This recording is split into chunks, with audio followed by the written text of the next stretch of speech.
Okay, today I want to dive into explaining to you in my very best, most simple, easy to digest way what exactly it is that I'm talking about when I reference sync or sync licensing in this podcast. It's inevitably going to come up many, many times because it's just been such a huge part of my experience in the music industry. I got my first sync license in 2008. And my most recent license about a month ago. So yeah, that's like 17 years. That's crazy. And even though, I wasn't always 100% focused on writing for sync, I did spend about an 8-year period of time between 2014 and 2022 where I was solely creating for the purpose of writing music that would be licensable and potentially, hopefully, make money in the sync space.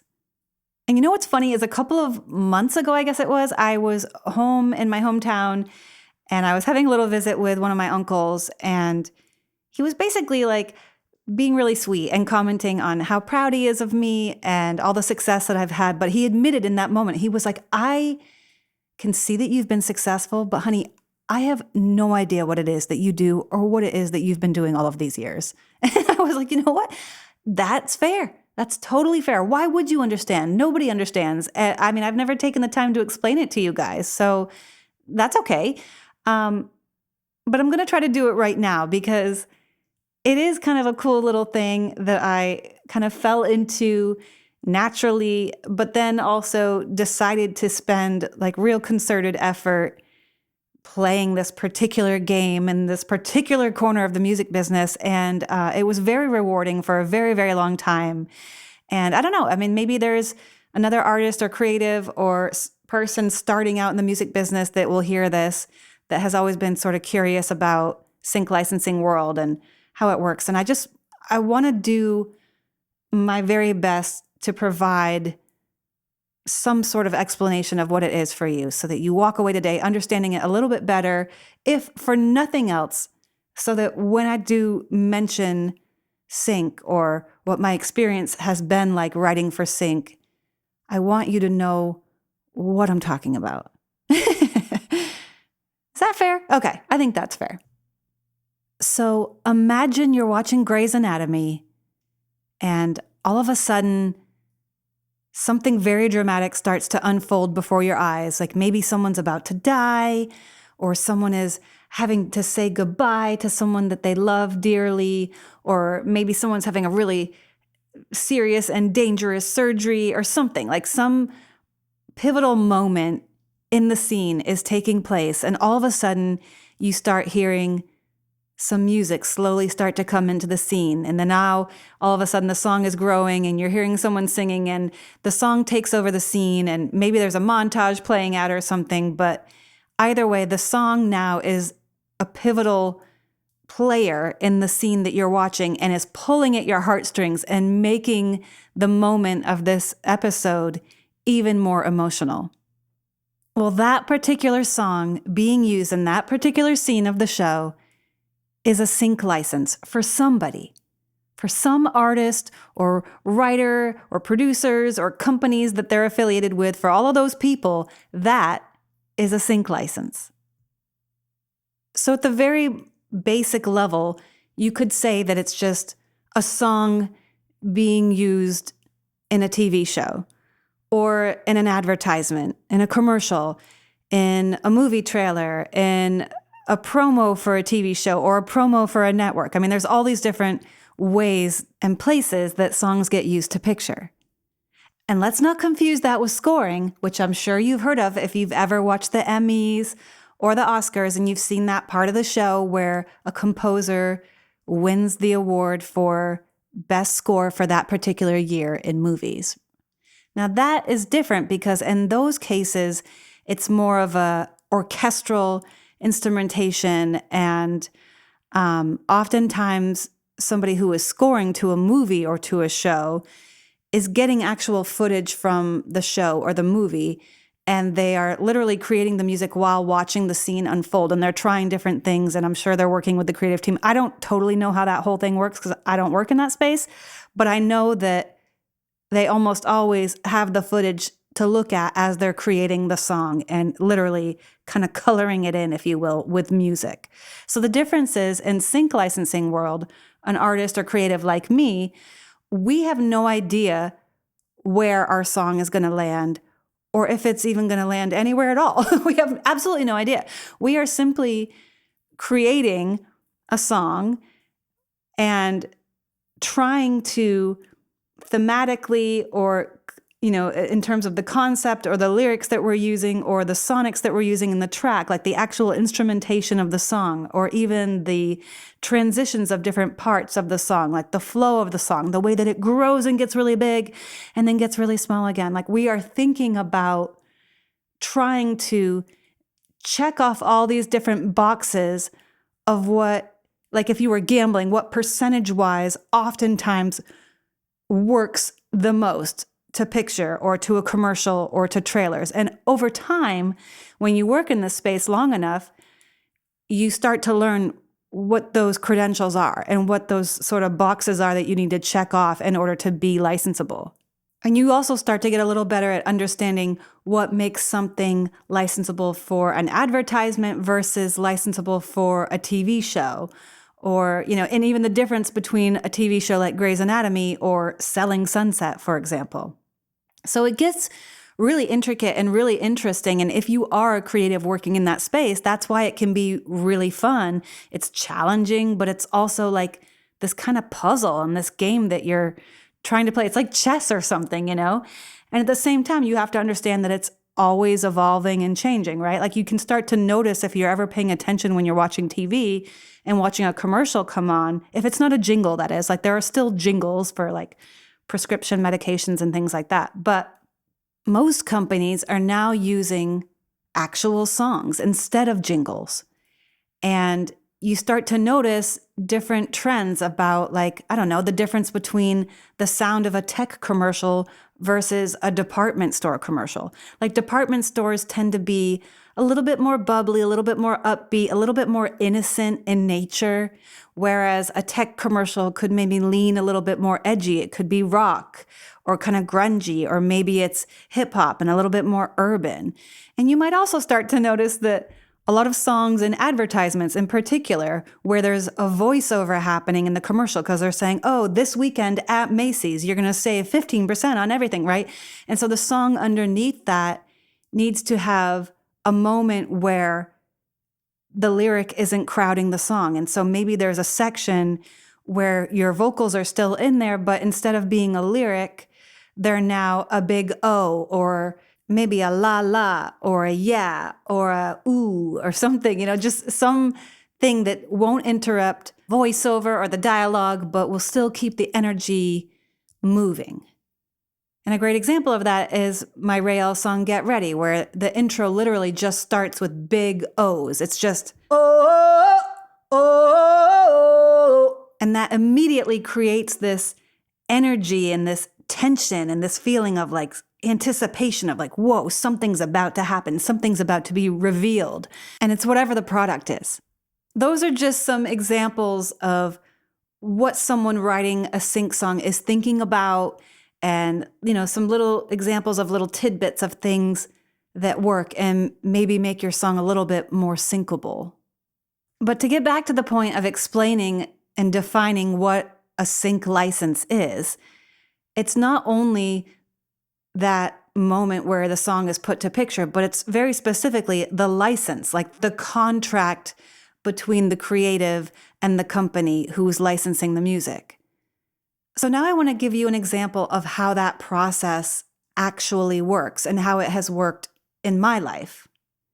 So there are people called music supervisors whose job it is to find the music for a particular TV show you're watching or a particular trailer for a movie or an advertisement.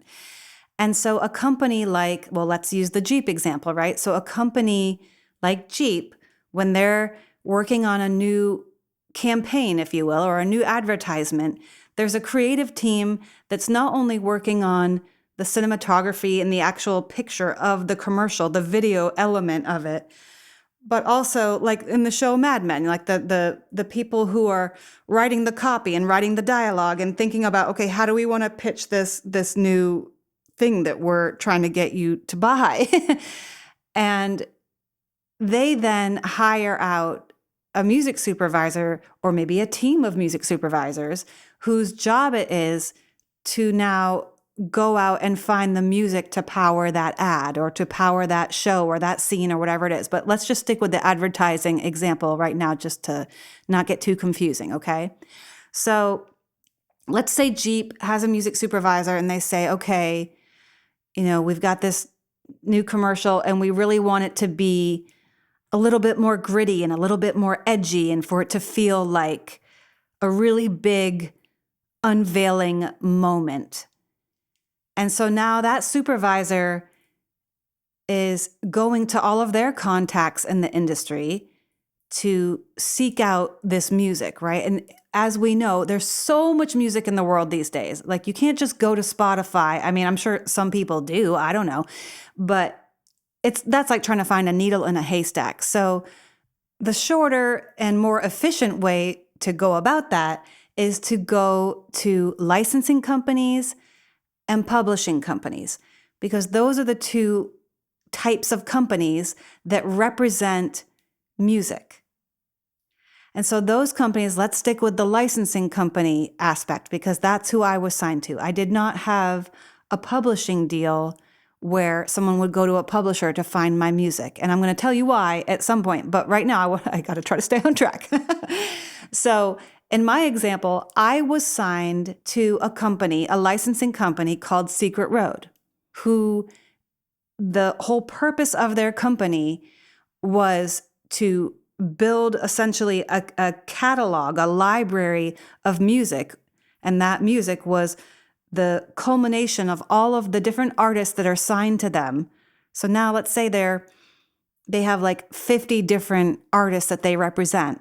Well, now all of the music that those artists write and turn into them, they now have in this library of music that they can now weed through and filter through themselves. So like when a music supervisor goes to Secret Road, they're sending them an email and saying, okay, I'm working on a new ad campaign for Jeep, and this is our budget, and this is how long we want to use it for, and this is how many different spots we want to do, and these are all of the territories where we want this to air. So maybe it's just the US only, or maybe it's North America, or maybe it's worldwide, or whatever it is. And maybe it also includes social media bumpers and YouTube and all the, TikTok, or I don't know.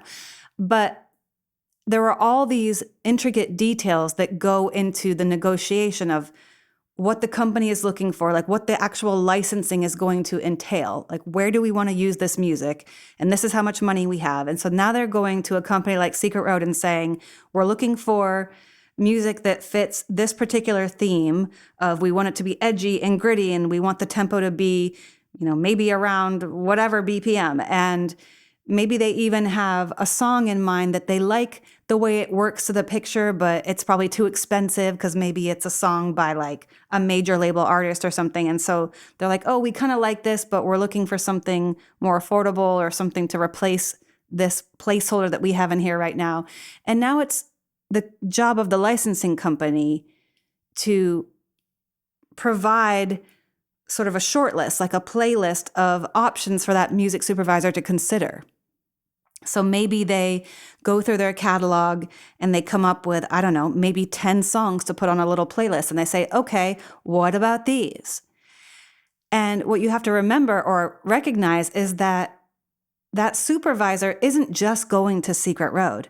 They're going to all of the different licensing companies who they have contacts with.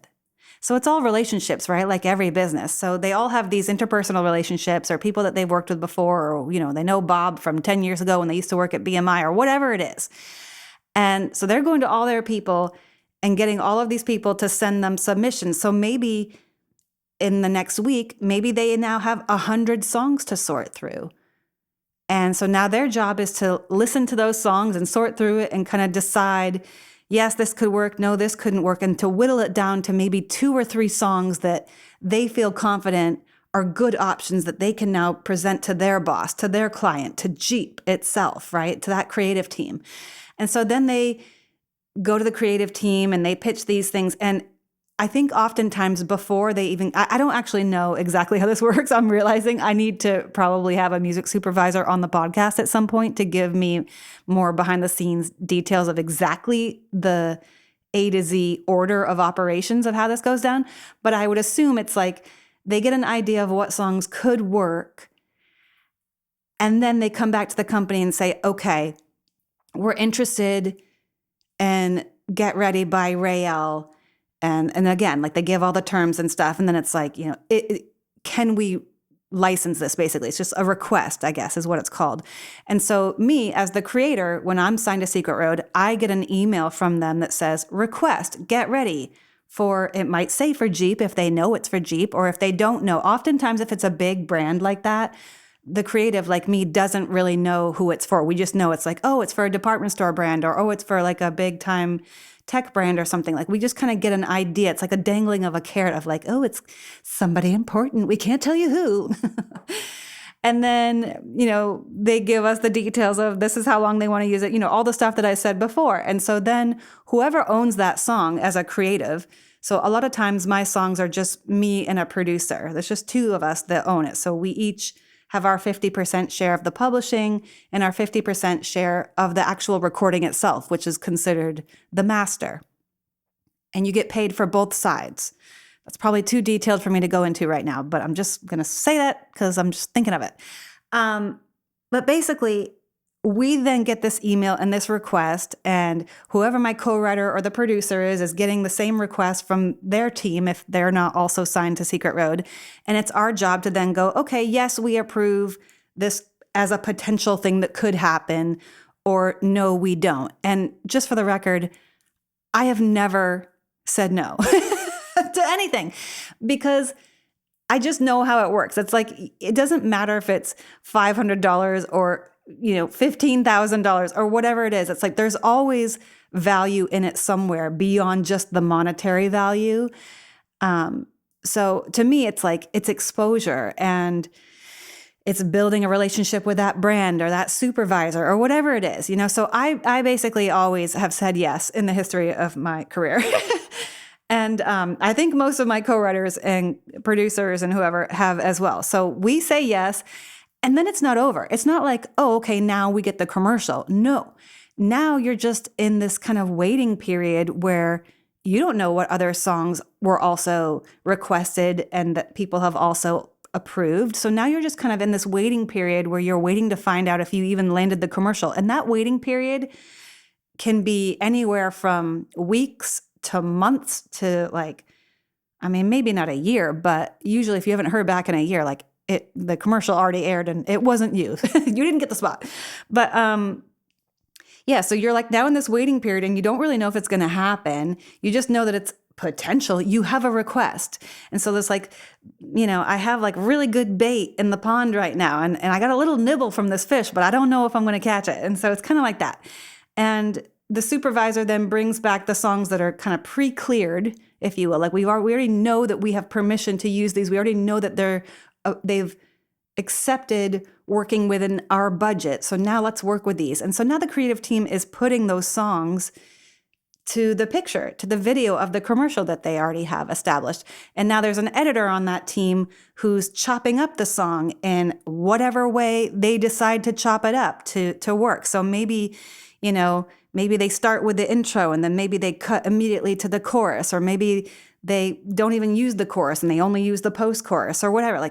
As a creative, we don't get a say in how our song is used. We have no idea how it's going to get used.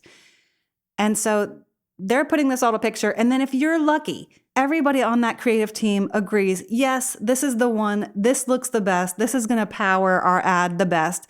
And so then they come back to the company and say, okay, we're moving forward. And then they actually sign the contract and move forward. And once that happens, the company then will email the creative, the me, and say, congratulations, we just got confirmed. Maybe we have an air date, a start date, or maybe we have no idea at all, but you got it and this is going to happen. So sometime in the next 6 months to a year, you're going to receive the money for this license.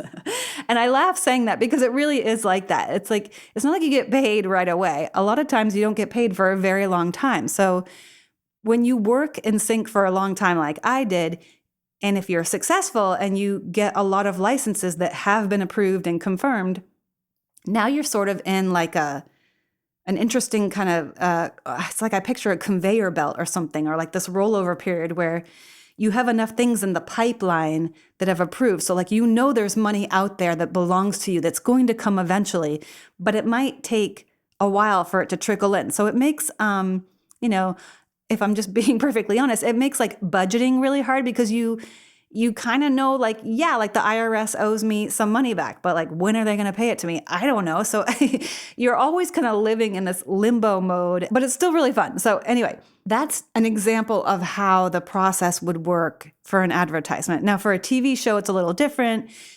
Somebody who's a supervisor for a TV show, they're literally like the Grey's Anatomy supervisor, for example. Every season knows like the show has this particular budget for music for this season. So now, you have to work with the creative team and decide where are the spots in each episode that we want to have a song placed, like what scenes need music and which ones are going to be featured more highly than others. And of course, if it's in a montage where there's no dialogue over it, well, now that license might be worth a little bit more than one that only plays for 30 seconds, is getting talked over and isn't really highlighted as much. So again, I'm probably getting too into the weeds, but I'm just trying to say that there's a very wide range of fees associated with sync licenses. So it could be anywhere from a $300 fee on one TV show, and on another show it might be $10,000. And the same thing with advertisements. A commercial might go for $15,000, whereas another one might be $50,000 or $80,000 or six figures or something. I mean, it really all comes down to the budget of the company licensing the music and the terms of the contract.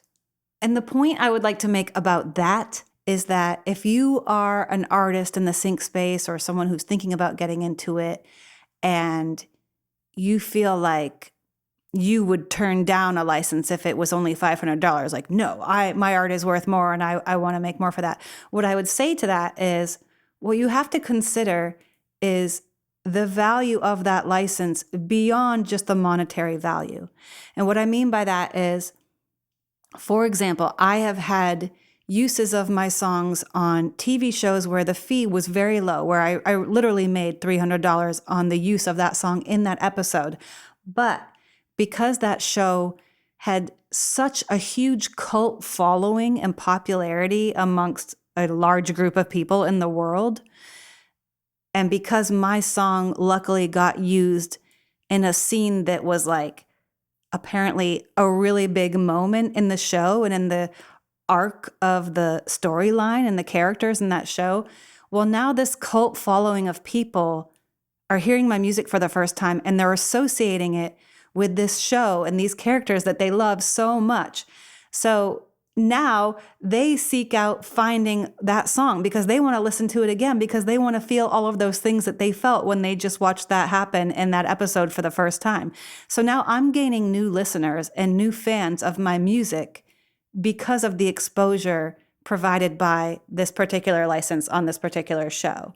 And so even though the money itself maybe isn't like anything to be super excited about, now if I gain all of these fans and all of these listeners, well, now my streams are going up on Spotify and I'm making money from that. Now, granted, Spotify pays absolutely nothing, and that's a whole other episode of this podcast.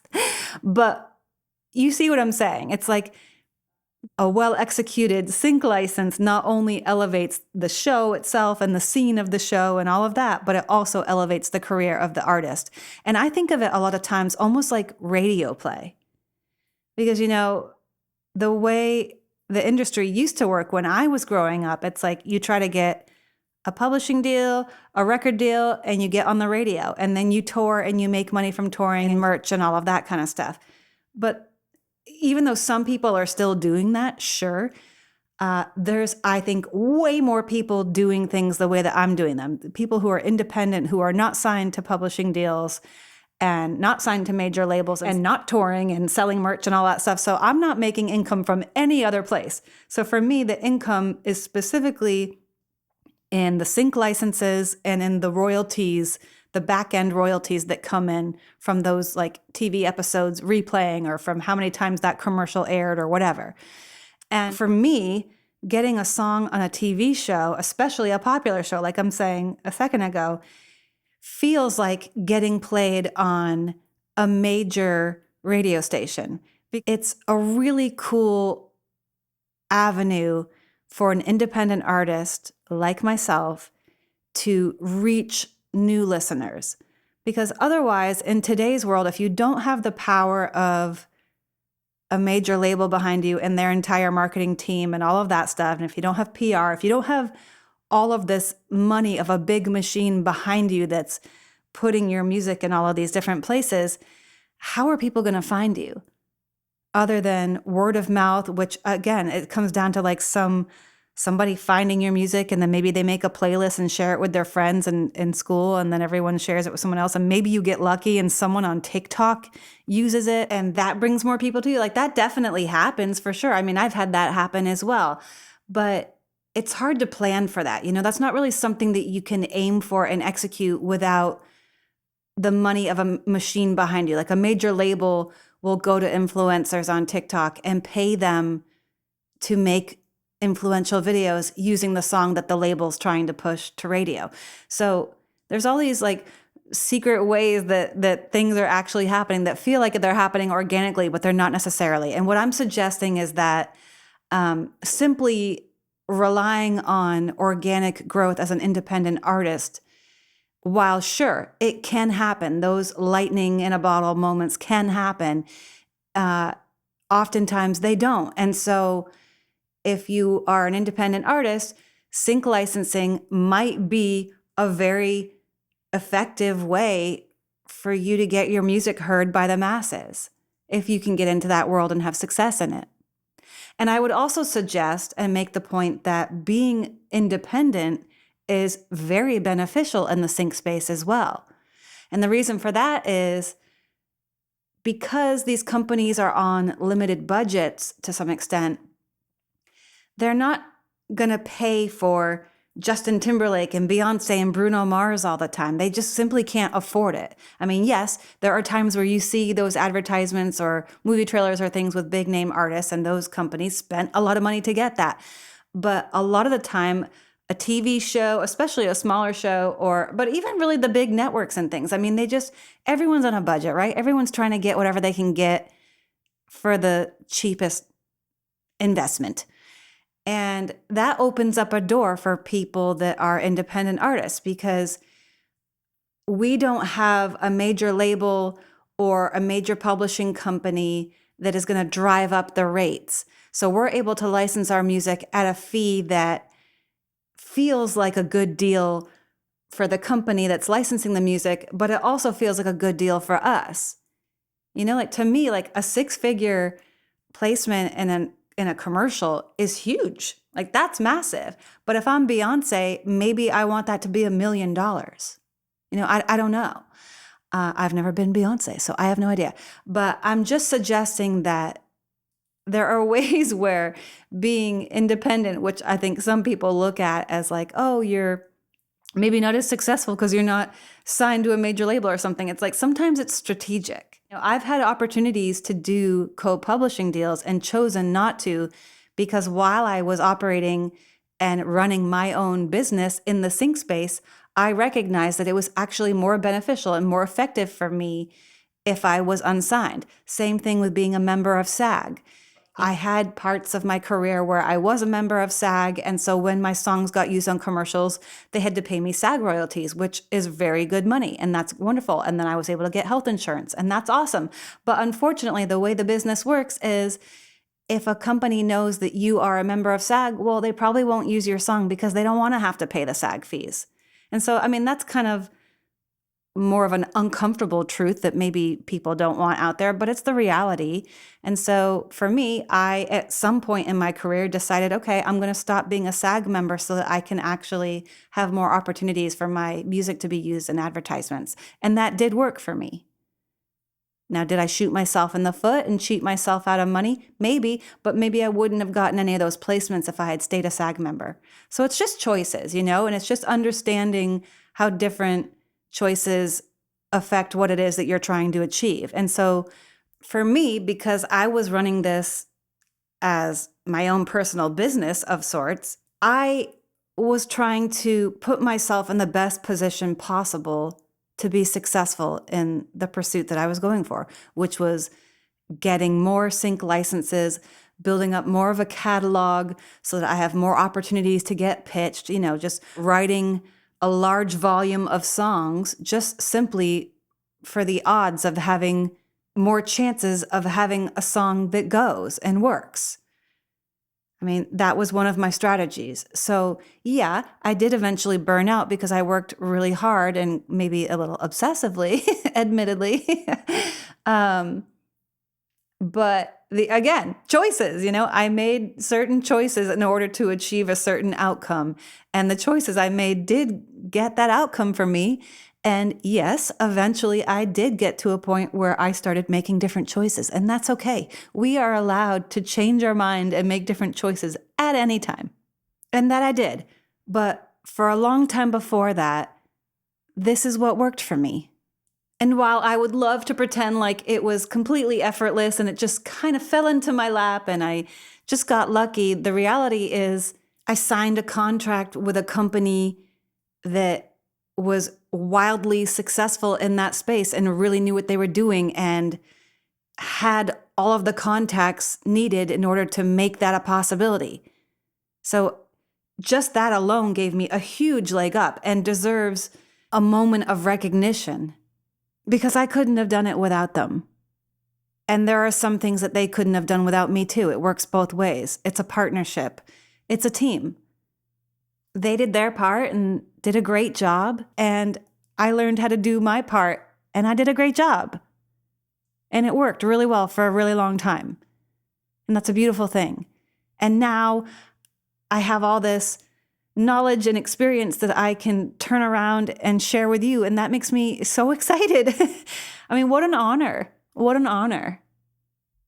I'm looking forward to a day where I get called upon to join some sort of class or, I don't know, just get an opportunity to speak on a panel or something and share more of what I've learned about what works when writing for sync. I mean, I really feel the desire to give back and pay it forward and teach what I know and what I've learned, even though it changes all the time. And I recognize that, and maybe my information will eventually be outdated, but there are certain principles that I think will always kind of be the same.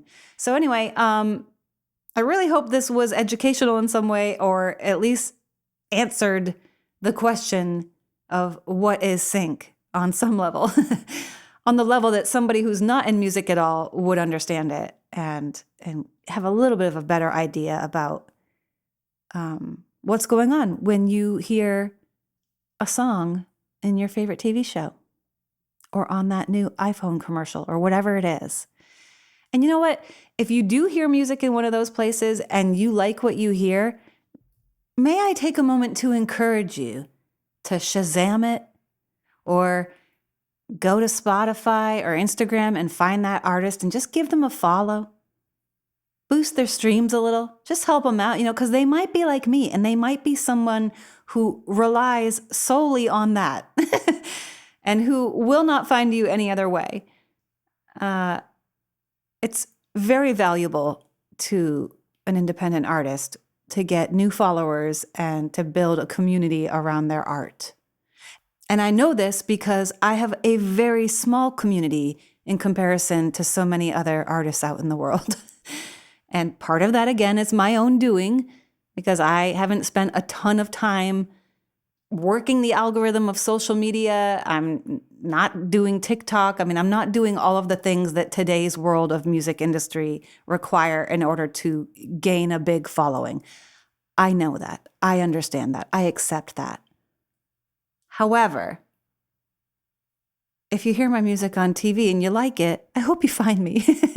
And I'm just simply encouraging you that if you hear somebody else that you love, I hope you find them and and give them a little bit of love, because it really does go a long way in encouraging a person to continue showing up and making art and making the world a little bit more beautiful. So I'm just going to leave that there. Do with it what you will. You guys are awesome. If you made it this far, whoa, thank you so much yet again. And I hope you join me again next time. Okay, taking you out with my Rayelle song, Get Ready, yet again. Here we go. Get ready.